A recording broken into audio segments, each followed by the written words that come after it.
Let's get in on this a little bit more. Niall Stange, White House columnist for The Hill, is joining us. I guess we want to just dig a little deeper, Niall, on this Friday. Tell us the talk on the town. Will what the president said last night motivate and mobilize Americans to the polls for the midterms, no matter what their political beliefs? Not no matter what their political beliefs. It may mobilize liberals and supporters of the president. I think there has been a general sense among grassroots Democrats that at times the president hasn't shown enough fight or enough combativeness toward the Republican Party. So this speech will help in that regard. Will it mobilize people in the middle? I'm not convinced that that is the case. Could it incite a counter-reaction from conservative Republicans or populist Republicans? Certainly, but those people, like their opposite numbers on the left, are pretty committed voters for the most part anyway. Yeah, and that's for sure. The president differentiating between what he called MAGA Republicans and, quote, mainstream Republicans. Let's listen. Not every Republican, not even the majority of Republicans are MAGA Republicans. Not every Republican embraces their extreme ideology.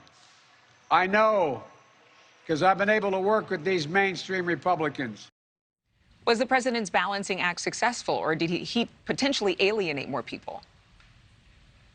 He did a pretty good job, I thought, of trying to distinguish between what he calls MAGA Republicans and what he considers moderate Republicans. He did so in the remarks that you just played. He talked about the importance of belief in the overall American creed of, safe elections, a full democracy, and all of that. Now, will it alienate people? Sure, because almost anything alienates people in the current climate that we're in. But if your question is, did he make a distinction successfully between supporters of the former president and other Republicans? I think he did. The error, maybe, is that he was still contending that the mainstream of the Republican Party is sort of more powerful than the Trump wing. My own view is that the Trump wing has become the mainstream, certainly the dominant current within the GOP. And that's a different perspective. We know that in the House Minority Leader Kevin McCarthy's pre-buttal, he asked the president to apologize. But what are other Republicans saying in response to the president's remarks?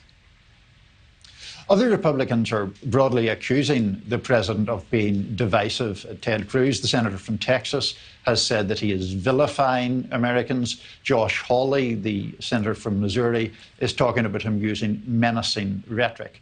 So obviously a lot of criticism from Republicans. To me, in ways, the more interesting element of McCarthy's remarks was how he was trying to connect his argument about Biden to economic arguments. There is still this big question about whether the midterms are going to be fought on these grand notions about democracy or on so-called kitchen table issues. And we saw Kevin McCarthy, and in fairness, the president himself, try to make that connection in the remarks that they each gave last night. And it really is quite the change in tone, considering his previous appeals for unity, especially as he was campaigning to get into office. Are voters less responsive to the kumbaya messaging, or is this an attempt by the president to present a strong leadership approach? I think it's a little bit of both. I don't think the kumbaya messaging, as you put it, was particularly effective in a political sense.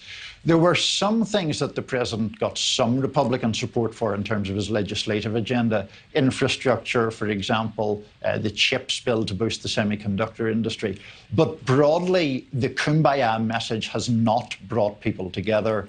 Clearly, we are within a couple of months of the midterms. Midterm elections are often driven by the base of each party and the extent to which each party can mobilize that base. And I think we saw that happening on both sides last night. All right, Niall Stange, always good to see you. Happy Friday. Have a good weekend, Adrienne. Thank you. Thank you for watching. Go to newsnationnow.com to find News Nation on your television provider. And don't forget to click the red subscribe button below to get more of News Nation's fact-driven, unbiased coverage.